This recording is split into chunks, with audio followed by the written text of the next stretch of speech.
Hun har vært med på landslag i en kort periode. Hun er her nå for å vise oss hvordan det kan gjøres. Katalog 2015, Flinthaug, Mikko in Black, Nina Mosveen.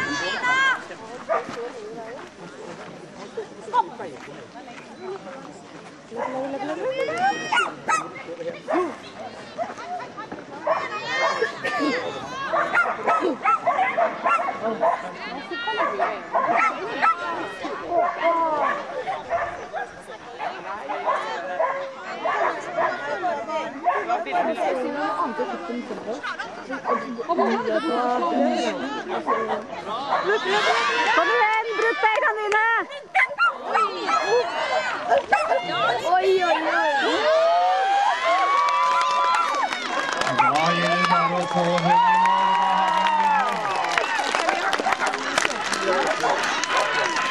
Da har vi en vinner som heter Nina Mosveen, Flinthaug, Mikko in Black. Vi har en annen plass som heter Kristina Kosinski med junior, og en tredjeplass som heter Pippi Anne Marie Kristoffersen.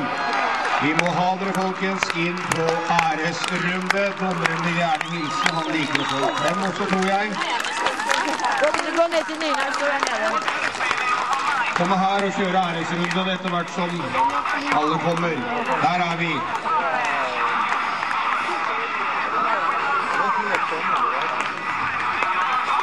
Og folkens, gi dem en applaus rundt ringen. Æresrunde. Da skal vi gi dem en applaus rundt ringen. Hun taklet presset, Nina Mosveen, med Flinthaug, Mikko in Black.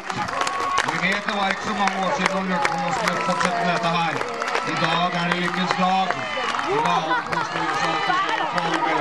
er vunnet. Da gjør vi klar til å bygge opp til storhunder, så barnemannskap må komme og hjelpe til med denne